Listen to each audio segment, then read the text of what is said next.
Hey everybody, happy Thursday lunchtime tutorial. Hope everyone is doing well wherever you are out there on the internet today. Welcome to our triple Josephine knot tutorial. This is a fun one. This is one of my favorite necklaces that we've done in leather. The cool thing about this is it's a really great way to showcase a pendant or a special bead and still have kind of an organic look with the leather, so you don't have to deal with chain or picking beads or anything like that. So let's talk tools and supplies. For what we need for this afternoon's tutorial, we are going to need leather, of course, since it is a leather project. I've got about 6 feet here of 1.5 millimeter leather, and I've got that in 2 colors. So I've got 3 feet of each color. I've got kind of a lighter bronze and lighter bronzy gold and a darker bronzy gold that I'm going to be using. For today, you're going to need some kind of a pendant. I have just a bead that I'm going to wire wrap and turn into a pendant. Let's see, one more. Yes. So I've got a smoky quartz bead that I'm going to wire wrap and turn into a pendant for today's tutorial. And then I've got all of my findings that I'm going to need to finish up my necklace. I've got 2 cord ends, I've got 2 jump rings, a clasp, and a split ring. And then I'm going to need a little bit of wire to wire wrap that pendant bead, so that's going to be 22 gauge gold filled wire that I'm going to be using to make the wire wrap on that pendant. So I'm going to actually start with my 22 gauge gold filled, and I'm just going to cut myself about 6 inches of that. You could get away with a little bit less than that if you're trying to use up your wire scraps and such, but 6 inches is a good length to give you plenty to work with. Since we're going to be placing this pendant onto a doubled strand of leather, you want to make sure that you've got a big enough loop to accommodate both of those pieces of leather and allow them to lie flat in the knot, because that's one of the cool things about the knot is when the leather's lying flat and next to each other, it looks really neat. If your loop on your pendant is too big, it's going to bunch up those leathers and your pendant's not going to lay well. So I'm going to start with my 22 gauge wire and my bead. And this is just a regular top drilled wire wrap. So anybody who is familiar with the chain of tears method of wire wrapping, that's all I'm doing here. It's just on a bit of a grander scale than your typical teardrop necklace. So I'm going to take my wire and I'm going to put it through my bead. And I want to have a short side and a long side. So the short side is going to be about 1.5 inches to 2 inches. The long side is going to be the entire rest of my wire. I'm going to take my wire and I'm going to bend it up against the holes of my bead so that I make a triangle, and ideally I want the crossing point of that triangle to be right above, hi Sophia, happy Thursday. I want the crossing point of that triangle to be right above the point of my bead. Now I'm going to grab my chain nose pliers. Chain nose are the flat ones, they look like this. These are your grabbing, holding, smashing pliers. These are also the pliers that you're going to use anytime you want to make a bend that is a really sharp angle, and that's what we're going to do now. I'm going to take my chain nose pliers and I'm going to grab on the longer of the 2 wires. Okay, so got the short side here, this is the long side, right where these 2 wires cross, and I'm just going to bend my wire straight up, like so. So what I've done is I've centered my wire now above the central axis of my bead. And then I'm going to wrap my short wire around my long wire. I'm going to do that about 1.5 to 2 times. Since when we're doing a top drilled wrap, we're both wrapping up from the bottom and down from the top. I don't want to do too many wraps, or this wrap here is going to get really long, and we don't necessarily want that because typically you want it to be more about your bead and less about your wrap. So I'm going to trim that wire off after 1.5 wraps. Use my chain nose pliers to press down my pokey stabby end.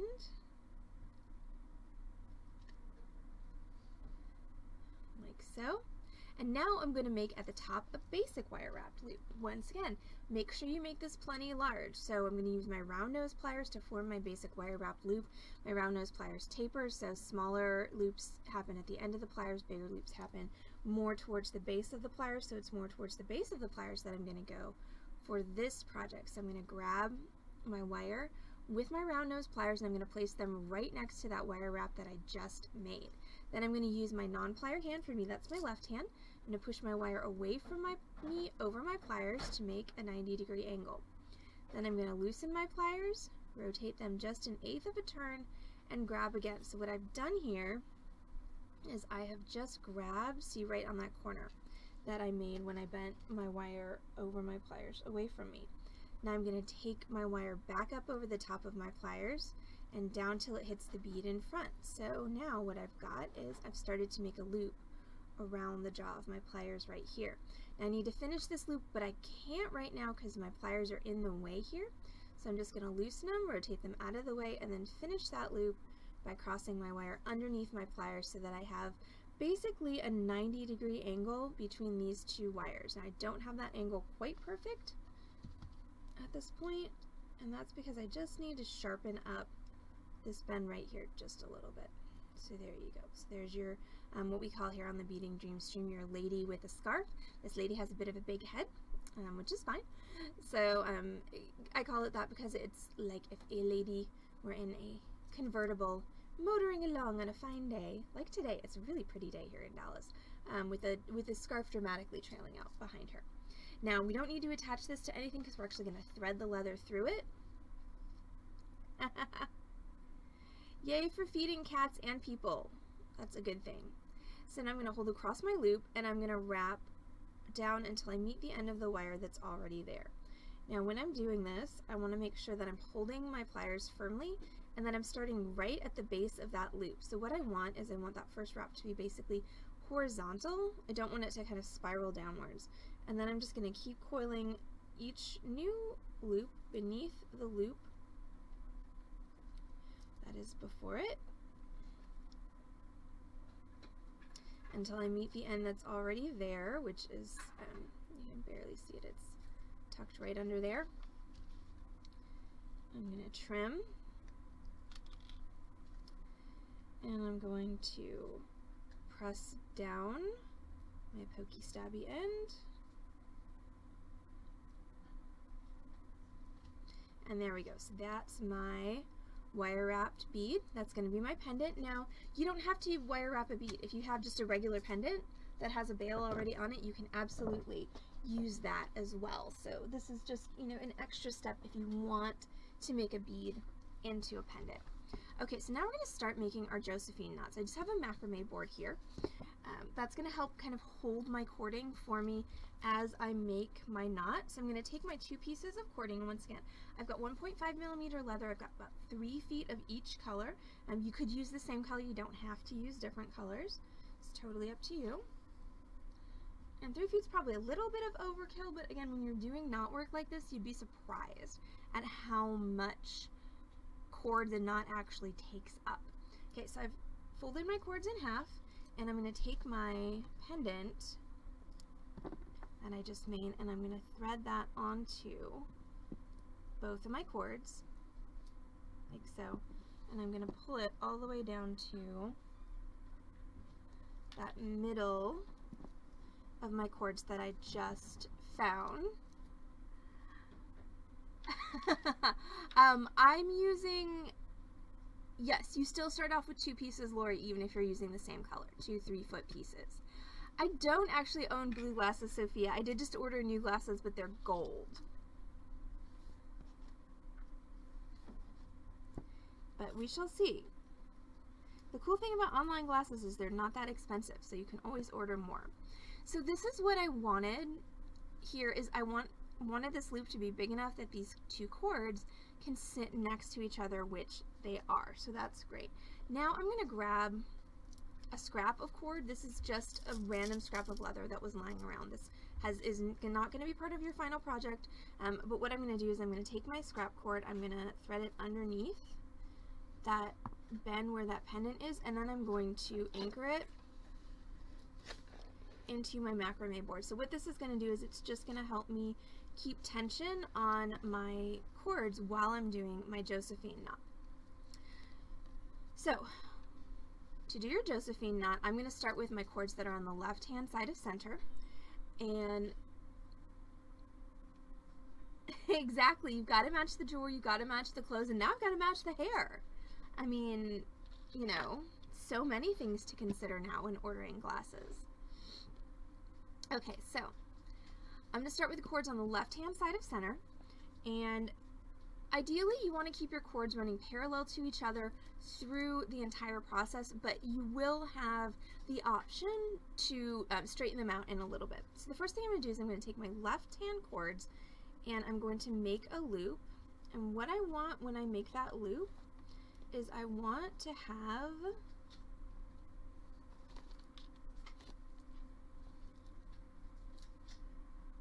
my cords that are coming from the top going over and then coming around and going underneath themselves. So if you were to just say, you know, take these left hand cords and make a loop, what most people would probably do instinctually is this here, which is the opposite of what we want. Okay, we actually want to make that loop with the cords coming around and going underneath themselves.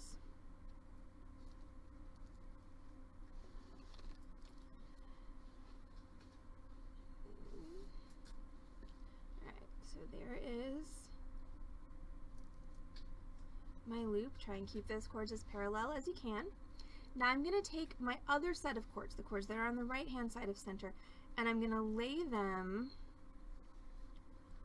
over that loop so that I'm bisecting it. Okay, so I've now turned this loop into two halves. Now I'm going to take the same cord, okay, so this cord that's bisecting my loop is now my working cord, and I'm going to start a sequence that starts with under and alternates under and over, and I'm going to go around.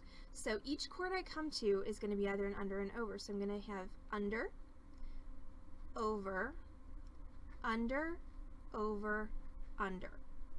So that looks like under, the first chords you encounter, over, the second chords you encounter, and then this is where it gets a little tricky, because if you're not paying attention, this is going to want to scooch to the outside of your loop, and that's going to mess up your knot. So you want to make sure that this stays in the middle of your loop, and so then we've got under, over, under. So under this one, and this is where if you have a tweezer handy, even if it's a crappy soldering tweezers, it can be really helpful to grab those and pull them under.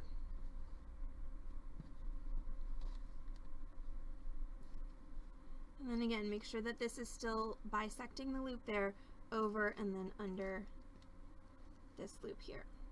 And so what you should have is you should have this pretty knot now that looks sort of like a double figure eight. So now we're going to go ahead and tighten that knot. We can get rid of our scrap cord for the moment. And now I just want to tighten this down so that I don't have this giant loop going into my pendant. So I'm just going to pull my two kind of bow ends of my knot. So now I've got this bottom part is nicely sized. Now I'm just going to take a minute and I'm going to tighten everything and I'm going to straighten it out. So to tighten it, you're just going to hold the whole knot and pull on your end strings one at a time. And then make sure that your cords are running parallel. So I should have my bronze cord on the outside, my gold cord on the inside, which I do everywhere except for see here where it got twisted. And so I'm just going to rearrange those cords so that I have my bronze cord on the outside and my gold cord on the inside. And this is one reason I do like using two different colors, is because it's easy to tell where your cords are supposed to be. If you are using the same color, it's a little bit more difficult. Okay, so that's my central Josephine knot, that's my pendant. Now I'm just going to go down a little bit and I'm gonna on each side tie another Josephine knot using only two cords instead of essentially four cords like we had before. So I'm gonna take my piece and I'm just gonna once again clip it into my macrame board for stability. Alright, I still have two cords, but this time it's one of each color instead of two of each color. Procedure is the same. So I'm gonna go ahead and make my loop. And again, I want the cord coming over and then looping around and going under. the cord on the right is going to bisect my loop, and then I'm going to start my sequence of under, over, under, over, under, under,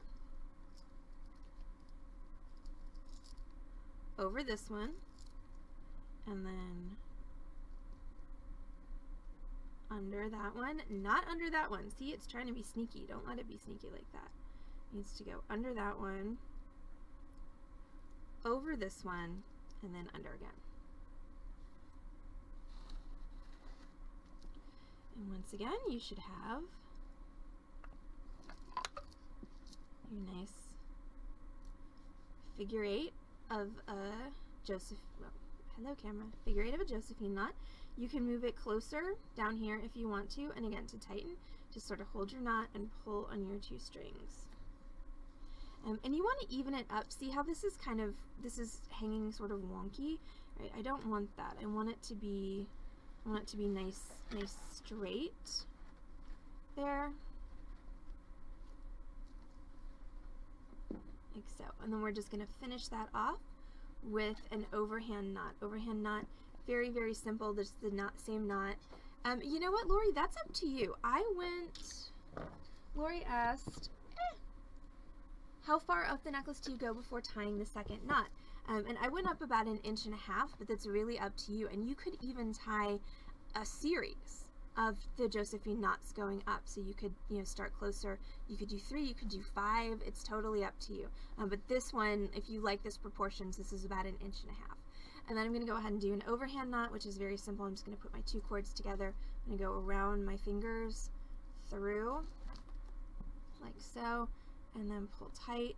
And I just want that overhand knot to go, right next to my Josephine.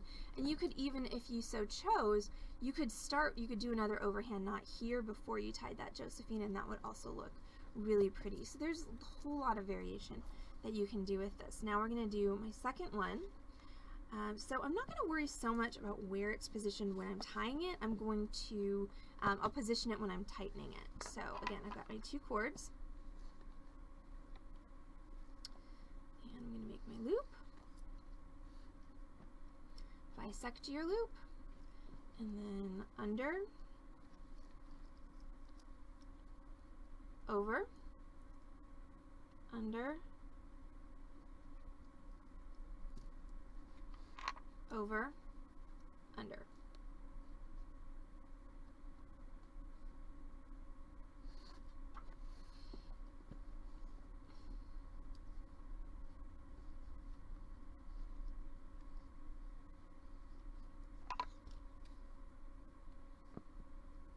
It was flipped. I'm like, what have I done?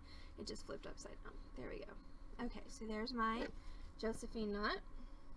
So now I want to line it up with the knot on the other side, which you can see right now it isn't. So the easiest way to tighten it down is to just pull on the bow sides, the little bow ends of the knot. That's going to move it down, and then hold your knot and pull your 2 threads or your 2 cords and see how it's going. Okay, so that's about where I need it, but obviously this is not desirable, so I'm just going to take that 1 cord and I'm going to feed that through my knot, like so. Kind of even, so now I've got these 2 much more even, and then I can just pull that through.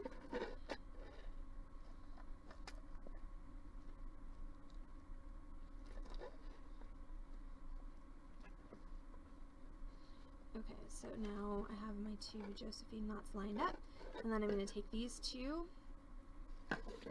pull them together, do an overhand knot.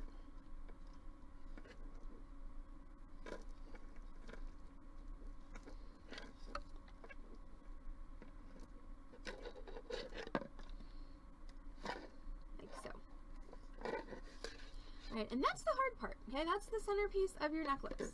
Once again, you can do all kinds of variations on this. You could put extra overhand knots, you could put extra Josephine knots, you know, whatever you want to do to make it the appropriate level of fancy is good. So now we're going to figure out how long do we want this to be, and I like 16 inches. So what I'm going to do is my clasp, I've got my lobster claw and split ring here. So figure that's, you know, with all the bits and bobs and pieces, that's going to add about an inch to my necklace. So if I want 16 inches total, I need 15 inches of necklace plus the clasp. So that is 7.5 on each side from center. So I'm just going to measure on my ruler from my center point up to 7.5, which is right there, and I'm going to trim. And now I vastly overestimated on my leather, which is fine.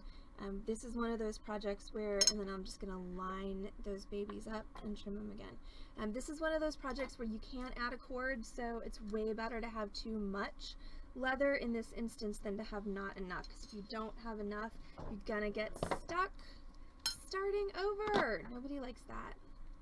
Okay, this is a cord end. This is the finding that you're going to use to clamp onto the end of your leather so that you can attach a clasp. And this is a fold over cord end. They're very easy to work with. You're just going to take both of your pieces of leather, line them up, and lay them into your cord end. And what I like to do is put just the teeniest little fraction of the leather outside of the cord end fold part so that I can hold it with my fingernail, and that helps me hold everything in place. I'm going to take my chain nose pliers, and I'm going to press down one side of my cord end. Then I'm going to flip it down and press down the other side of my cord end, or flip it around. And then I'm going to take my pliers and I'm just going to give everything a good compression.